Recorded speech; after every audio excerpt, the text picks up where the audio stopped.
Sebentar. Sebelum city branding, saya masih bingung kenapa harus di Kota Kediri ngadain acaranya ini. Kenapa harus di Kota Kediri? Ya.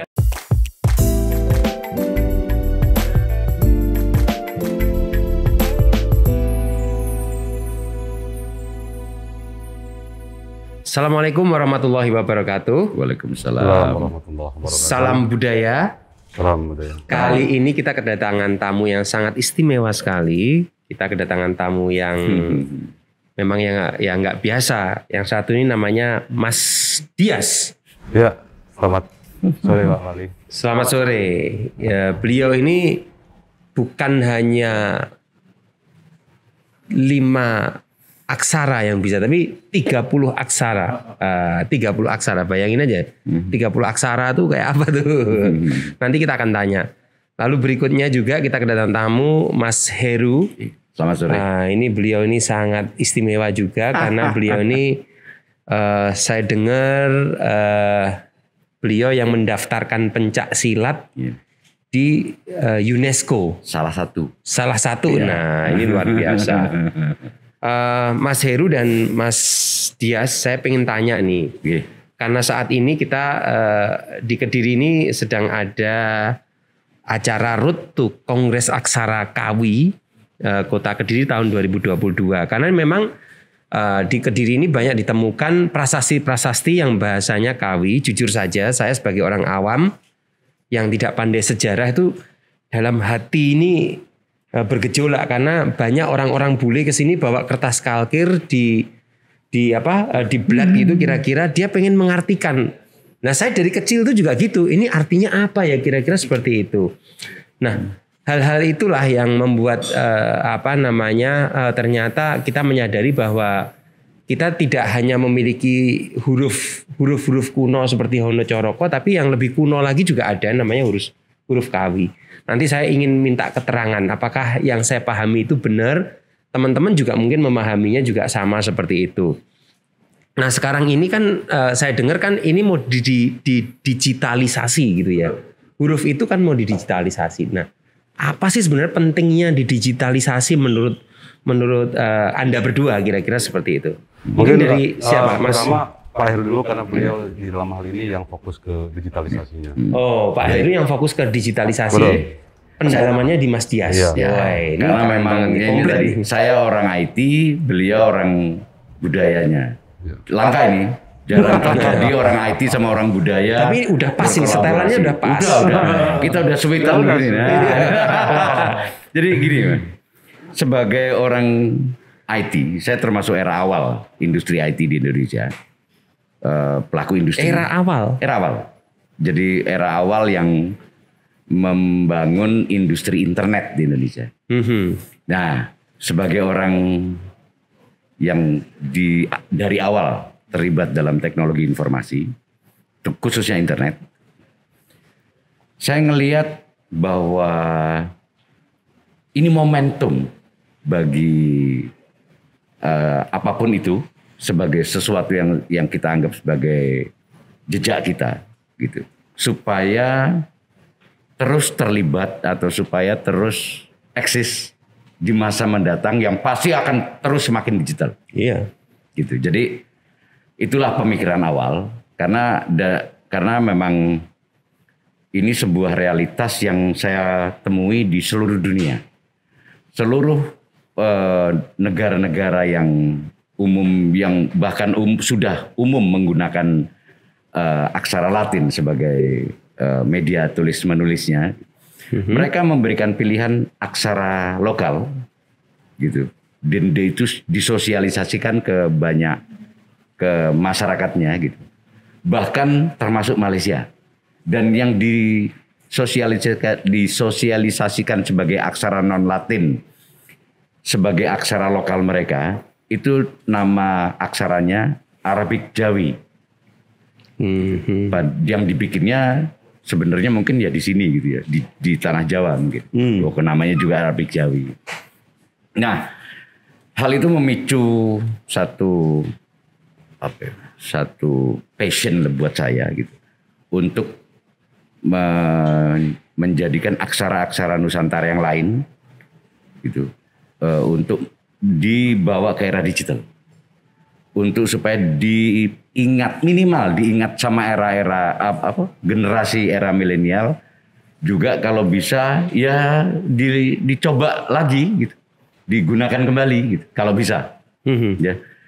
Nah, upaya ini saya pikir tadinya cuma ya sekedar pelestarian. Oh, ternyata enggak. Gitu. Ternyata tidak. Jadi banyak negara-negara menjadikan aksara non-Latinnya yang dia miliki, yang dibuat oleh leluhurnya untuk menjadi aksara alternatif bagi masyarakatnya selain yang sudah biasa mereka gunakan. Gitu. Spiritnya itu sebetulnya. Jadi sederhananya begini ya, kami sudah sekitar 4 tahun ini ada di dalam proses dari transisi dari mulai manual ke era digital itu. Moto utamanya adalah connecting the past to the future. Jadi kita membawa peradaban-peradaban yang dari masa lalu, entah itu peradaban apapun, termasuk sastra salah satunya, untuk dibawa sebagai bekal kejayaan kita di masa depan. Seperti tadi di orasi itu saya beri judul Iyasa Ninguni dari Jaya Niparatra. Artinya membawa kejayaan masa lalu untuk masa depan. Kenapa? Karena kita ini mendengar leluhur kita dulu punya peradaban tinggi, punya kekuasaan sampai segitu luasnya. Itu baru cerita, tapi faktanya apa? Nah, apa yang kita lakukan dengan itu? Nah, itulah misi besar kami akan membawa ke sana. Nah, dalam hal ini yang kami bawa adalah melalui literasi. Lebih spesifik lagi adalah aksaranya. Aksara-aksara yang tadinya kan cerita-cerita masa lalu itu tertulis dalam prasasti, kakawin, kidung, babat, dan lain-lain. Yang mana itu semua sebelum hari ini masih manual, masih konvensional. Ditulis di batu, ditulis di lontar. Sedangkan zaman sudah berubah. Dan kita punya tugas untuk menjaga relevansi antara kebudayaan dengan kemajuan zaman, begitu. Yang mana hari ini era digital tentu ada kepentingan di mana aksara-aksara tadi dalam prasasti, dalam kakawin, dan media lainnya dibawa ke hari ini untuk dituliskan dalam media baru. Kalau dulu kita nulis masih di lontar, seperti ini, nulis di lontar dengan peso pangot, begitu kan. Di kakawin itu di sini di lontar.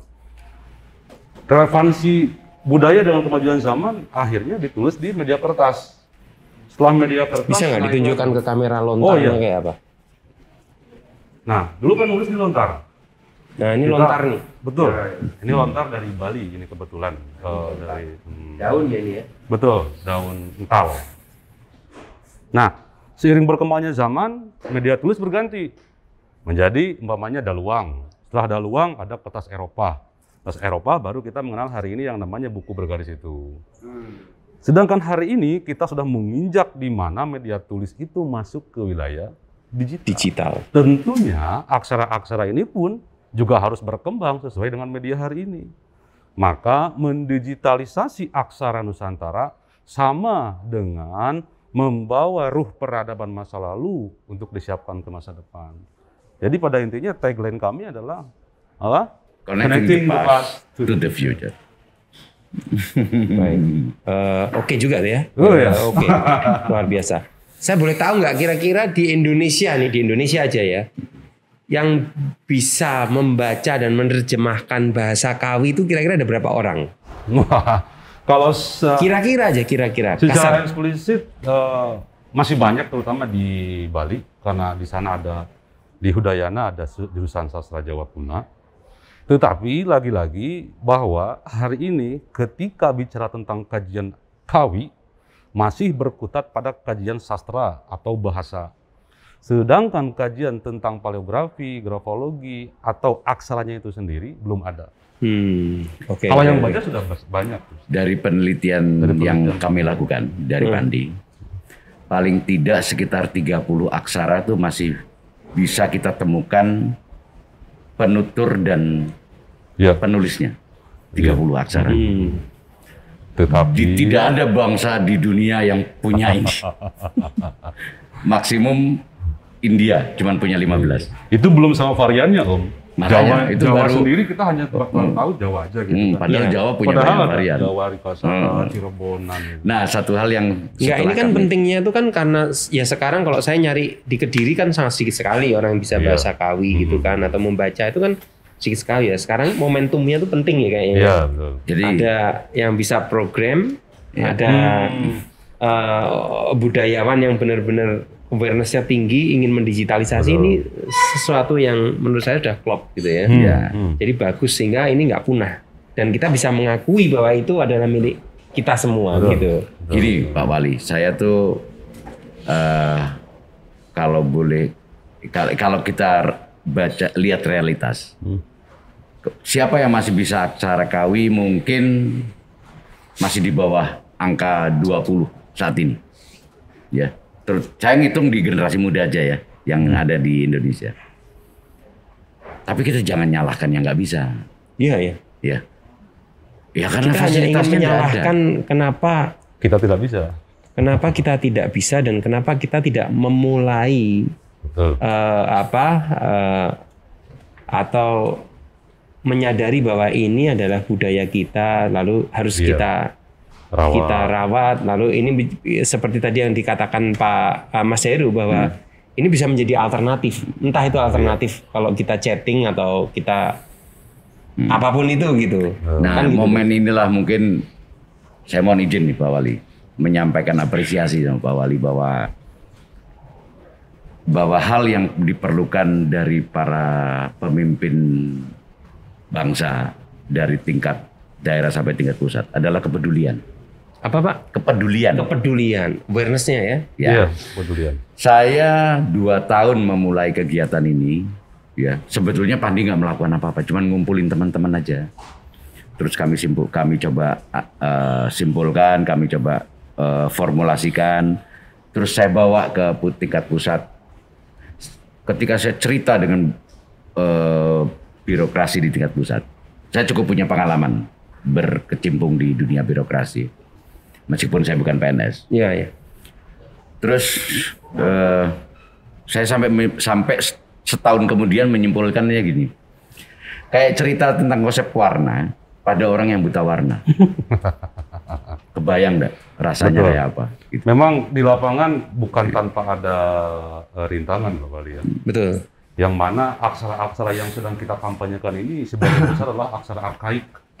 Pertama, selain dia dianggap kuno, dan juga sangat jarang sekali yang bisa membacanya. Dikenalkan kepada anak-anak yang dia sudah terhegemoni oleh kebudayaan luar. Wah, tantangannya double gitu. Jadi ya itu, saya tuh selama setahun di pusat cari, malah yang ketemu yang peduli, itu malah bukan dari pihak yang seharusnya saya duga dia akan peduli. Gitu. Harusnya dia peduli. Nah inilah yang kemudian membimbing saya sampai akhirnya nekat untuk aksara Sunda Jawa Bali yang tahap ini sudah sampai tahap perumusan standar di BSN, itu malah dibantu dari beberapa kementerian yang nggak saya duga bahwa kementerian itu bisa bantu gitu. Tapi ya akhirnya saat ini lambat laun lah nanti ya, pasti akan ini. Makanya gitu alhamdulillah nih Pak Wali kira-kira akhir Desember, pertengahan Desember ini tahun ini. Pak Menteri Komunikasi dan Informatika akan nge-launching selebrasi digitalisasi aksara Nusantara. Iya. Gitu. Kalau Pak Wali berkenan, nanti saya sampaikan untuk supaya diundang karena sah Ya, diundang. pasti berkenan lah. Ya karena hari ini kan namanya aksara itu karena lagi tren juga, dia bisa menjadi city branding, Pak. City branding Betul. ya. Buktinya Sebentar, sebelum city branding, Ya. saya masih bingung kenapa harus di kota Kediri ngadain acaranya ini. Kenapa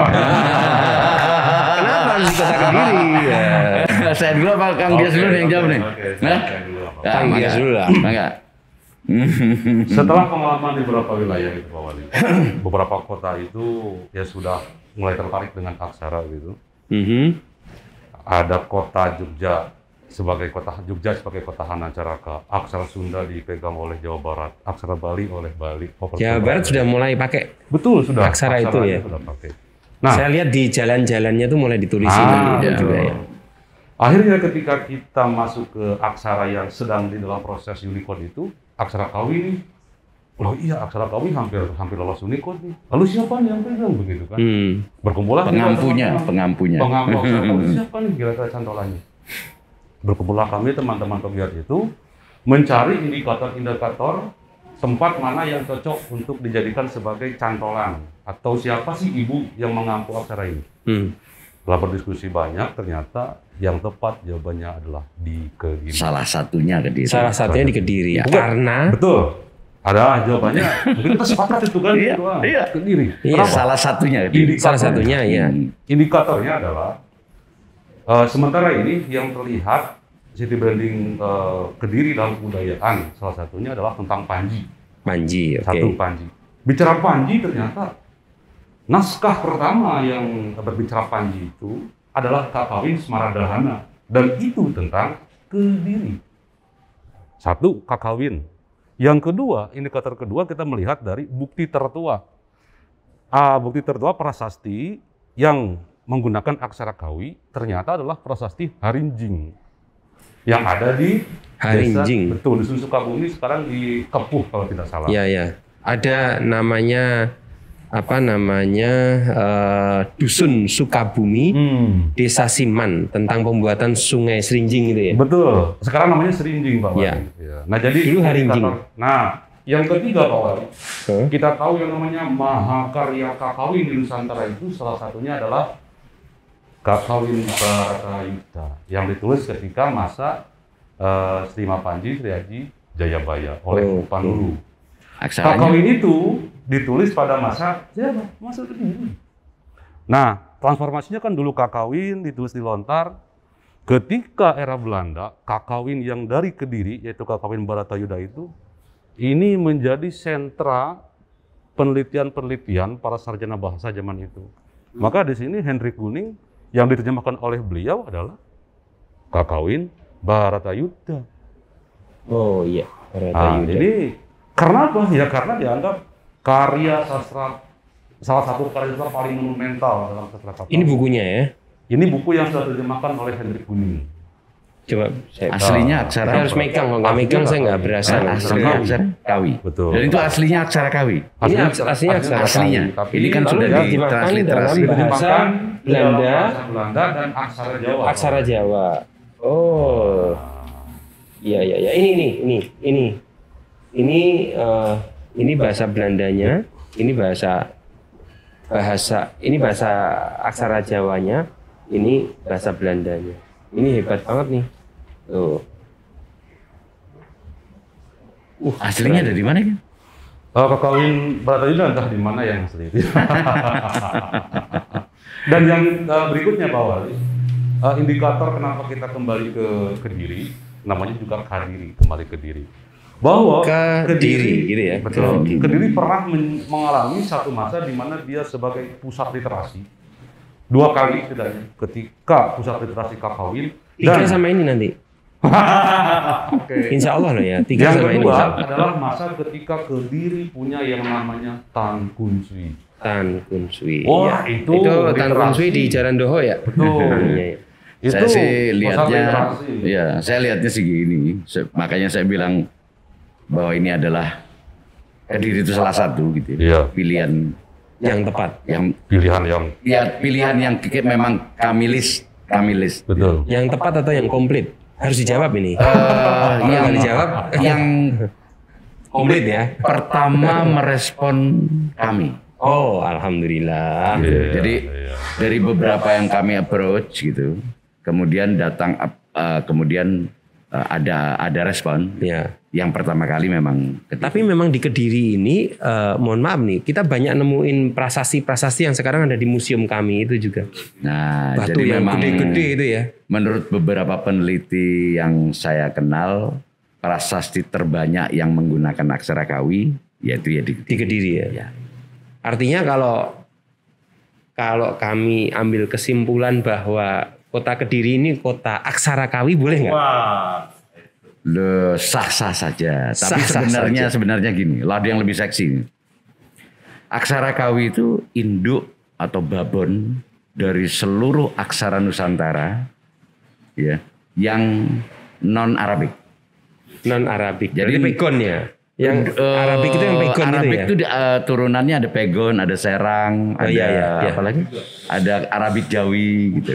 Tapi di luar yang non Arabik. Jadi ini babonnya aksara-aksara yang ada di Nusantara ini ya. Batak, itu adalah Kawi. Incung, Ulu. Kalau Batak juga ada kaitannya dengan Kawi juga ya. Turunan. Oh iya turun ya karena dulu kekuasaannya kan luas sekali ya. Ya. Berarti sah-sah saja bahwa kota Kediri ini adalah kota Kawi. Ini akan kita ambil nih. Saya nanya ke Mas Dias, mungkin pemirsa juga mungkin atau penonton pengen tahu nih kenapa bisa nguasain 30 bahasa. Belajarnya kapan gitu. 30 bahasa Pak. Iya. Sebelumnya mungkin perlu diperjelas juga ya Pak Wali bahwa yang betul diksinya itu bukan bahasa tetapi aksara. Karena dalam hal ini aksara betul, ya, membedakan antara bahasa dan aksara. Jadi dan saya kira memang di berita yang viral itu bahkan dimuat di beberapa universitas di luar negeri, di Universitas Sastra mereka, itu adalah berita yang mungkin itu semacam apa ya, stimulan gitu. Nah ini suka merendah. Kalau ditanya itu susah beliau menjawabnya. Susah. Tapi Jadi saya tahu persis nih. Saya tahu persis. Jadi istilahnya memang boleh dibilang gini. Kalau kita bisa menguasai satu aksara Jawa, satu aksara Nusantara, polanya tuh hampir sama semuanya. Oke. Ya, jadi jawabannya begini Pak Wali. Tahu Kawi kenapa akhirnya lainnya saya gampang, bisa menjadi mengarah kepada seluruh aksara ketika pertama kali saya berkenalan dengan Kawi, lalu saya bisa membaca dan menulisnya juga. Ternyata dia punya anak. Nah anak-anaknya ini akhirnya otomatis harus saya pelajari. Yang lain seluruh turunannya tuh ini ya seluruh turunannya itu bisa dipelajari. Betul, karena pola dan gramatikanya sama. Iya, betul. Jadi sebenarnya kuncinya ya di Kawi. Hebat lah kalau gitu. Terus kalau mau buat program pengajaran membaca aksara Kawi pada anak-anak di Kota Kediri ini, kira-kira gimana caranya? Lalu apalagi ya roadmap-nya itu seperti apa? Karena percuma juga kita buat acara tapi tidak bisa diaplikasikan. Kalau saya dari sudut pandang pemerintah, acara ini bagaimana harus menghasilkan outcome. Outcome-nya itu harus bisa diaplikasikan. Kira-kira seperti itu. Itu gimana itu anunya? Gini, kalau menurut saya ini logika akal sehat aja Pak Wali. 1, regulasinya, 2, infrastrukturnya. Gitu.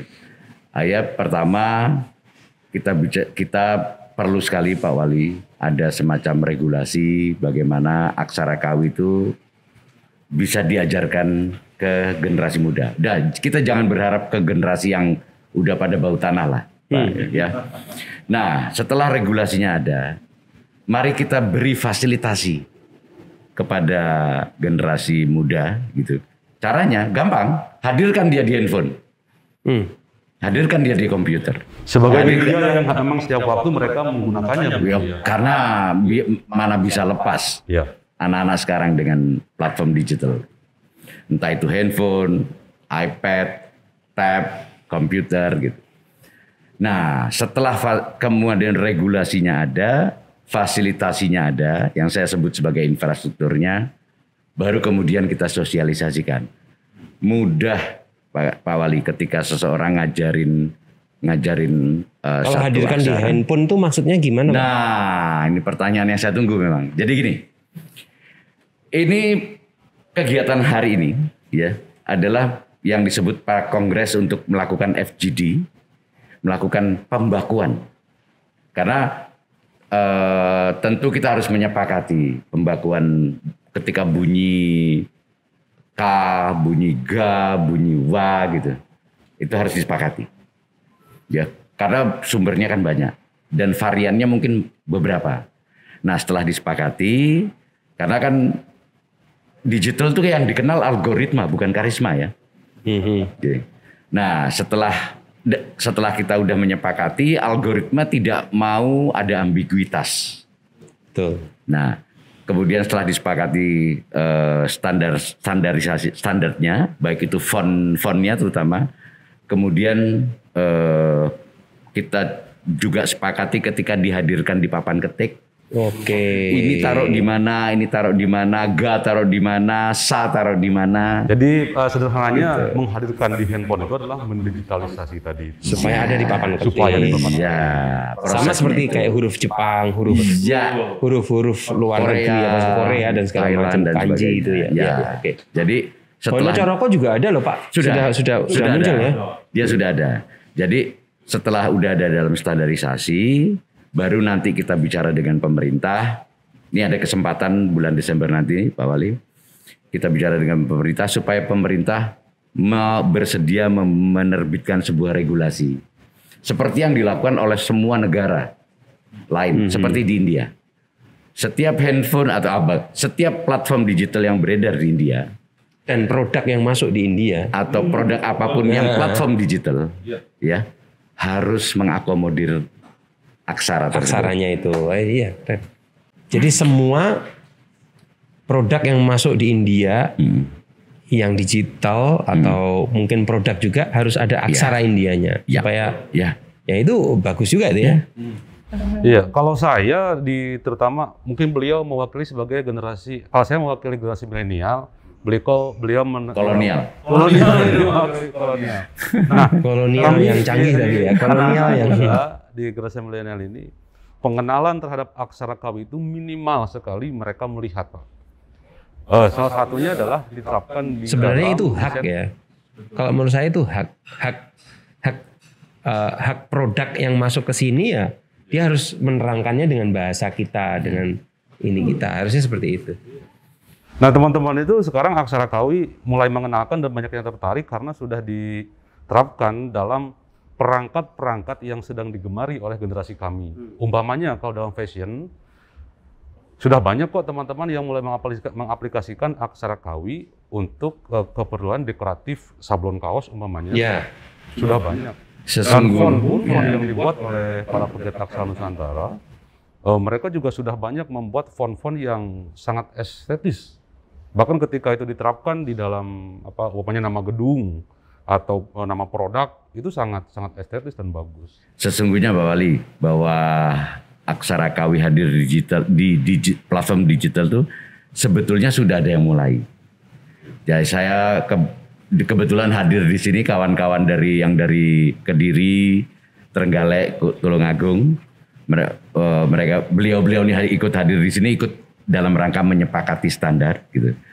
Ya itu tadi, tapi ada si A pakai versi ini, si B pakai versi ini. Nah, kita kumpul di sini menyepakati, yuk kita secara nasional kita sepakati ini bentuknya. Dan setelah itu mari kita bawa ke regulator supaya nggak usah repot-repot, kan kalau sekarang ini yang sudah bisa dilakukan sama kawan-kawan apa namanya tuh Mas pegiat aksara kawi yang duduk di sana itu Pak Wali. Itu udah bisa sekarang, cuman proses installnya masih ya istilahnya buat untuk bisa menulis itu masih manual, harus diinstall dulu. Nah, diinstall dulu. Dan itu sebagian orang mungkin cukup kesulitan. Iya cukup mudah, tapi buat mayoritas. Apalagi anak-anak. Aduh. Iya sih. Jadi jangankan masuk ke substansi belajar ya, untuk mencoba memasukkan saja udah malas. Agak sulit. Ya. Memang tugas kita nanti pemerintah bagaimana caranya untuk membuat asik dan mudah gitu ya. Terus saya mau nanya ke Mas Heru lagi nih. Kalau peran Pandi ini dalam proses digitalisasi ini terkait dengan aksara kawi ini gimana? Peran Pandi? Sebetulnya apa yang Pandi ini baru melakukan ini 2 tahun, Pak Wali. Sebetulnya kawan-kawan pegiat aksara melakukan ini sudah berpuluh-puluh tahun. Nah, kami tapi belum tuning waktu itu antara itu tadi. Umumnya masih melakukannya sendiri-sendiri ya. Nah, kami datang terinspirasi dari situ, kami merajut kawan-kawan ini semua. Kemudian yuk kita samakan visi dan misinya gitu. Nah, kemudian Pandi yang akan memfasilitasi dalam konteks menyusun proposal untuk sampai ke pemerintah untuk distandarkan. Itu sejauh ini yang sudah terjadi seperti aksara Jawa, aksara Bali dan aksara Sunda itu tim dari ya secara ini secara institusional. Kolaborasi ya. Kolaborasi antara penggiat dan orang IT. Dan orang IT. Ya. ya tepat nih. Terus saya mau nanya lagi ke Mas Heru lagi nih. Prosesnya susah nggak kira-kira? Karena Mas Heru kan dulu pernah daftarin pencaksilat ke UNESCO. Konteks ini memang agak berbeda. Tapi ini kan beda, aksara dan pencaksilat ini kan beda. Kalau waktu saya mendaftarkan pencaksilat itu kan dalam rangka, sebetulnya waktu itu saya mendaftarkan pencaksilat bukan cuma ke UNESCO, tapi bisa dipertandingkan ke Olimpiade waktu itu. Tapi tahap awal harus ke UNESCO dulu. Dan ini butuh waktu 6 tahun loh Pak Wali. Luar biasa. Gitu. Nah konteks ini, ya konteks aksara ini beda. Karena kita cuma mendaftarkan sebuah lembaga yang namanya Unicode untuk dijadikan saat materi di dalam repositorinya mereka. Ya. Nah Unicode inilah yang kemudian akan memberikan rekomendasi kepada industri supaya aksara-aksara ini bisa dijadikan materi yang ada di dalam operating sistemnya para provider perangkat keras ini. Jadi ini daftarnya ke Unicode pertama. Ya. Ini udah dalam proses atau untuk aksara kita bicara Kawi. Iya. Kalau Kawi sudah masuk dan sudah diterima, tinggal diumumkan di Unicode ini. Di Unicode. Itu tahun depan. Nah, tahun depan itu mungkin setelah FGD ini selesai, kita udah dapat standarnya. Nah, ini akan kita daftarkan di batch kedua sekitar bulan Maret April gitu ke BSN dalam konteks standar nasional Indonesia. Begitu SNI sudah terima, ya BSN sudah terima, SNI-nya keluar. Yang mungkin akan keluarnya itu kira-kira pertengahan atau akhir di tahun depan.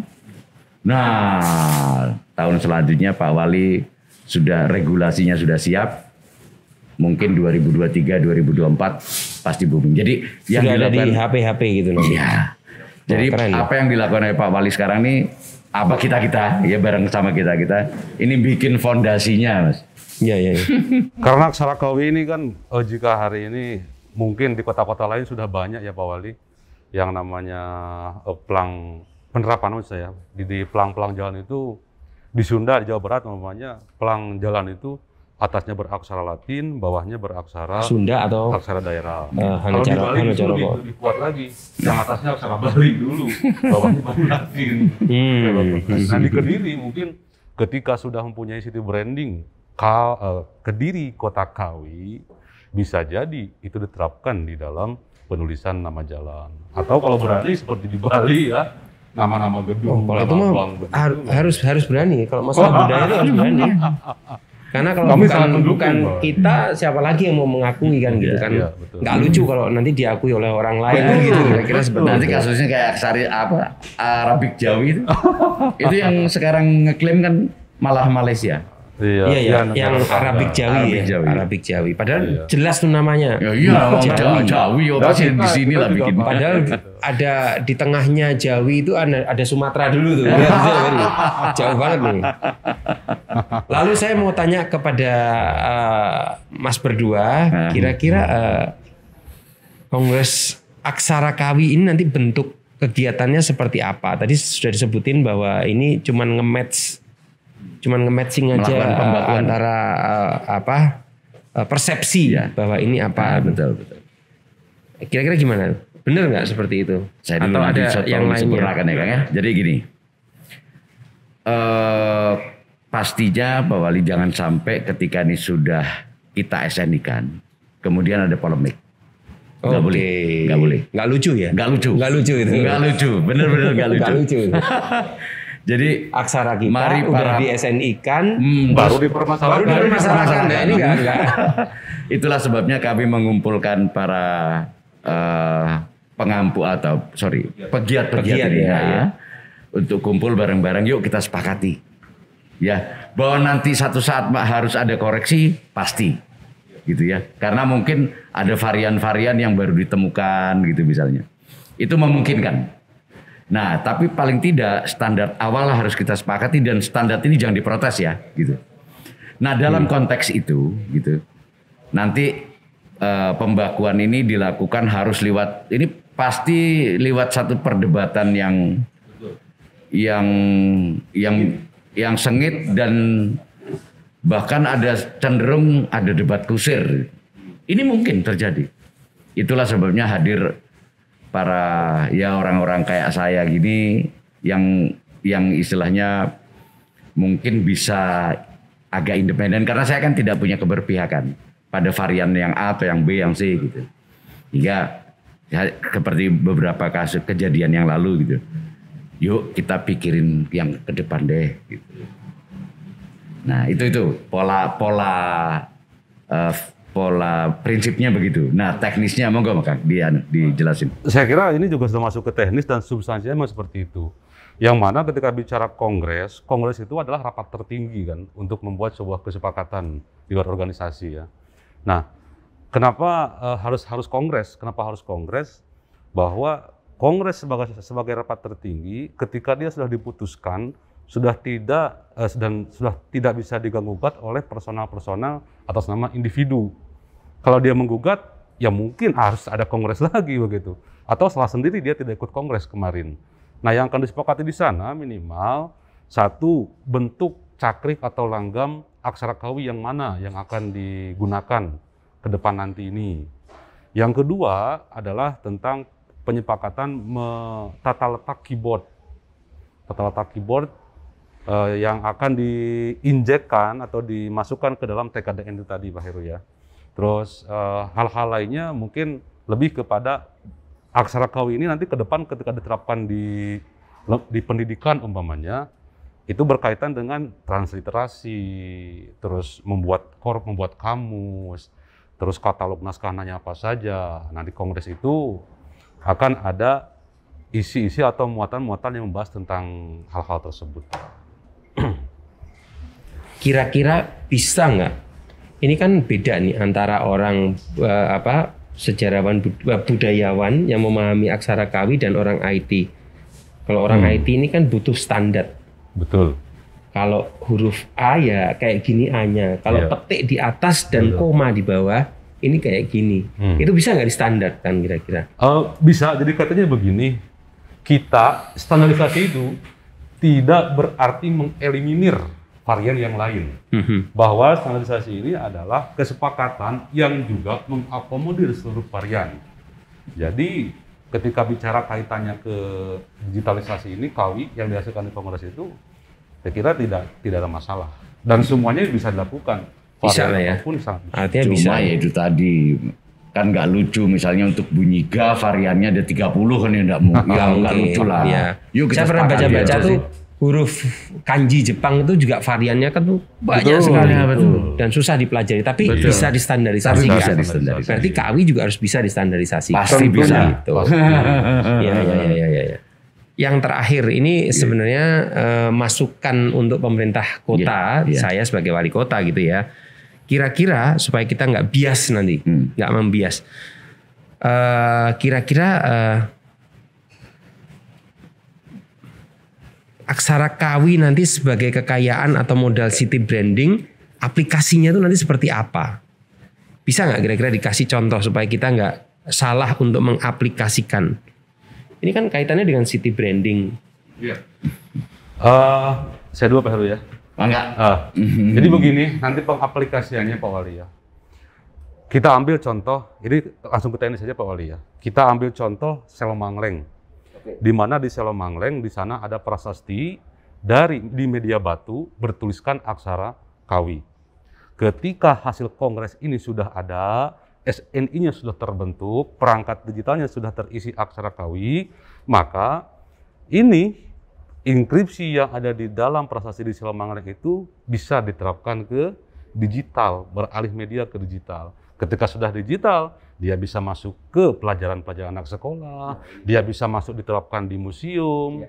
Di beberapa kota, termasuk di Yogyakarta dengan aktivitas beraksaranya yang luar biasa, Yang namanya prasasti itu, Pak Wali, walaupun bentuknya sudah gak karuan jelas begitu, mereka sudah semacam membuat barcode, ketika di-scan itu keluar. Itu inskripsinya seperti ini bacaannya, bawahnya artinya seperti ini, sejarahnya seperti apa. Nah, penerapan aksara Kawi, saya kira itu lebih realistis dan akan berguna di banyak lini, saya kira. Baik. Kalau dari sisi Mas Heru gimana? Ya. Kan tadi sudah saya bilang bahwa kebetulan aja bahwa Kawi itu babonnya Ibunya aksara seluruh aksara Nusantara yang varian bukan Arab. Gitu. Dalam konteks city branding yang cuma sifatnya retoris gitu ya, barangkali mau nyebut bukan cuma sekedar kota Kawi, tapi Kediri itu ibu kotanya aksara Nusantara, misalnya. Ya, keren. Itu satu ya. Yang kedua, yang mungkin enggak retoris gitu. Boleh kan? Kalau misalnya Kediri menjadi satu-satunya kota di wilayah Jawa yang muloknya adalah aksara Kawi. Nah, itu keren tuh. Iya. Gitu. Keren. Enggak cuman ngomong doang, bukan cuman sebuah retorika. Betul. Gitu. Kan pelajaran bahasa daerah dan aksara daerah, dan kan itu urusan pemerintah daerah. Gitu. Dan aksara Kawi, dan kalau umpamanya bilang loh, kan Jawa, loh Kawi kan baik Jawa gitu kan. Baik Jawa ya. Karena dulu Pak Wali, yang namanya bahasa Jawa Kuna atau disebut Kawi itu merupakan pelajaran sekolah. Dan itu sudah berpuluh-puluh tahun hilang. Jika hari ini kita sudah punya kesepakatan itu, saya kira ya di Kediri ini bisa menjadi pelopor lagi kebangkitan aksara Kawi dan bahasa Kawi. Gitu ya, mudah-mudahan ini menjadi awal dari semuanya. Ya, tentunya. Ini fondasi. Fondasinya nih ya. Setelah fondasi nanti kita punya keyboard, lalu kita bisa mengartikan semuanya dan kita bisa mengaplikasikan, mengajarkan kepada anak didik kita. Iya. Ya nanti kalau umpamanya ada orang pengen neliti naskah yang ada di Vatikan, Roma, Inggris, Perancis dan berbagai negara-negara di Eropa sana, mungkin ya yang diajak anak muda dari Kediri. Karena di sini bisa juga tuh, ya. Dan terutama ini bahwa ketika ada semacam identik gitu kan. Kediri Kawi itu identiknya dengan apa? Nah, saya kira ada beberapa hal yang identik dengan Kediri ketika bicara aksara Kawi, umpamanya Baratayuda, karena dia ditulis di Kediri pada masa Sri Jayabaya. Yang kedua, kaitannya dengan Panji juga, Kakawin, Smaradahana, terus Prasasti Harinjing, itu kan sudah ikonik sekali.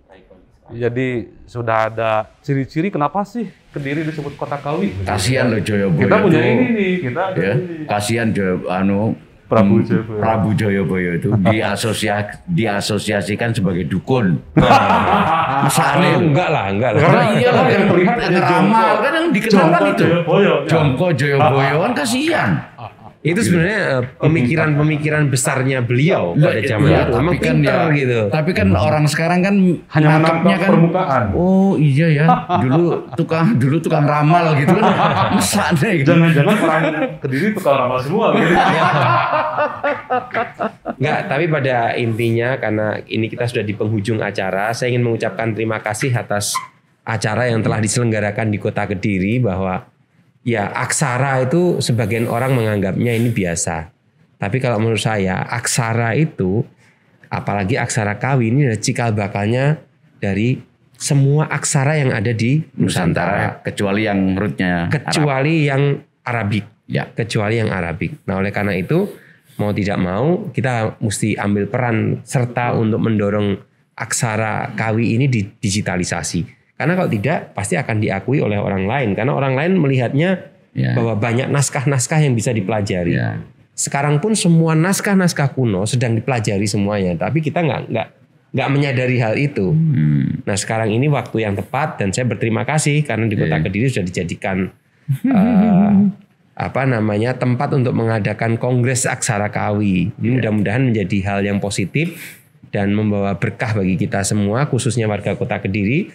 Dan insya Allah nanti Kota Kediri tetap akan menjadi Kota Aksara Kawi. Nah, gitu kira-kira ya. Saya mengucapkan, tapi Mas, sebelum ditutup. Iya ya, closing statement dulu. Jadi dari bidang IT lalu dari budaya. Saya tuh istilahnya baru 2 tahun yang lalu Pak Wali memulai kegiatan ini. Pas kebetulan pandemi, kurang kerjaan gitu kan kali ya. Kreativitasnya langsung muncul. Dan setahun pertama saya sering ketemu mentok ke tembok gitu. Nah, kemudian jumpa keluarga Keraton Jogja, baru saya dapat jalan pertama. Kemudian ketemu komunitas Aksara Sunda, dan kebetulan waktu itu difasilitasi oleh bukan Gubernur Jawa Barat tapi Wali Kota Bogor. Oh, ya. Kenapa waktu itu Kang Bima? Ya, jadi sahabat saya itu juga tuh. Oh gitu ya. Iya. Nah, waktu itu karena kami mentok waktu bicara dengan Provinsi Jabar, kebetulan saya ada akses ketemu Arya Bima, dan Pak Bima waktu itu saya kasih motivasi dengan Bogor itu lahirnya tempat kerajaan Pajajaran. Oke. Batu tulis itu ada di Bogor. Beliau antusias, kemudian memfasilitasi ke acara seperti ini untuk Sunda. Bali, alhamdulillah gubernurnya. Nah, Kawi, saya juga akhirnya patut untuk mengucapkan alhamdulillah dan terima kasih. Dan saya apresiasi atas responnya Pak Wali lewat timnya, gitu ya, yang kemudian menghasilkan kegiatan hari ini. Ini apresiasi dari saya. Tepuk tangan dulu dong. Kita juga sangat mengapresiasi, senang kita kedatangan tamu yang keren-keren seperti ini. Kalau dari Akang gimana? Jadi kembali lagi saya sering bilang kepada sahabat-sahabat baik yang sudah berkecimpung ataupun tidak, bahwa aksara adalah kunci. Kunci untuk apa? Kunci untuk membuka peradaban yang pernah terpendam. Karena apa? Peradaban-peradaban masa lalu, baik dari prasasti, dari sastra kakawin, semuanya ditulis menggunakan aksara yang hari ini kita tidak bisa membacanya.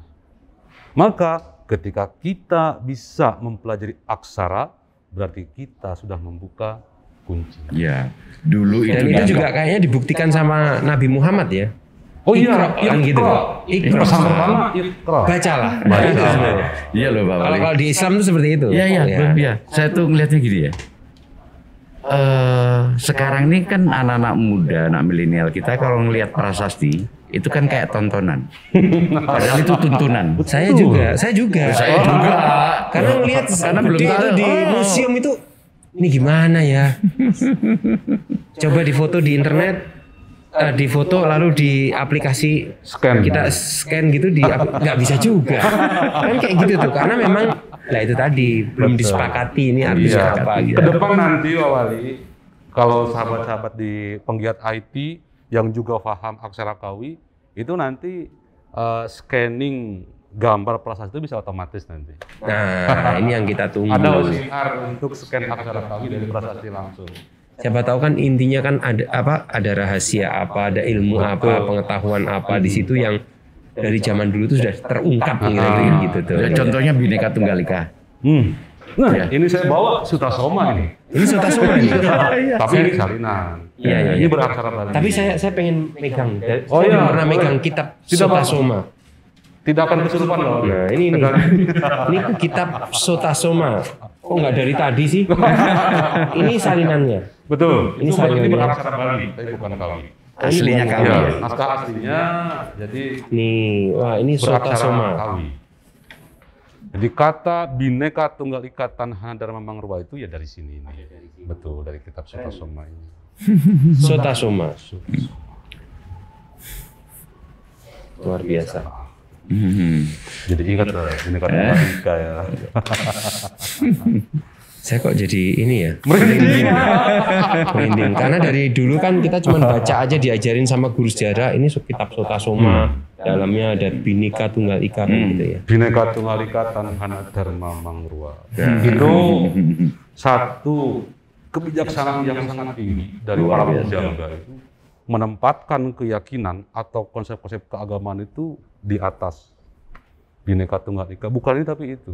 Jadi ada di paling atas. Baik. Oke, terima kasih. Saya berharap sih ke depan kita bisa podcast lagi, tapi lebih dalam lagi supaya lebih kebuka. Ini kan baru awalan aja. Ini baru brainstorming. Brainstorming, bener. Saya nanti juga coba sedikit lah pelajari lagi. Udah lama nggak belajar sejarah ya. Terus sekarang kita bisa mengupas sejarah sedikit demi sedikit, tapi di induknya, di apa tadi katanya babonnya, di babonnya, hurufnya ini apa aksaranya. Luar biasa, saya mengucapkan terima kasih. Mudah-mudahan podcast ini bermanfaat bagi kita semua, seluruh masyarakat Indonesia, supaya kita menyadari bahwa budaya yang bisa kita baca, ya, aksara Kawi ini adalah kuncinya. Ini adalah kunci. Terima kasih. Wassalamualaikum warahmatullahi wabarakatuh. Salam budaya.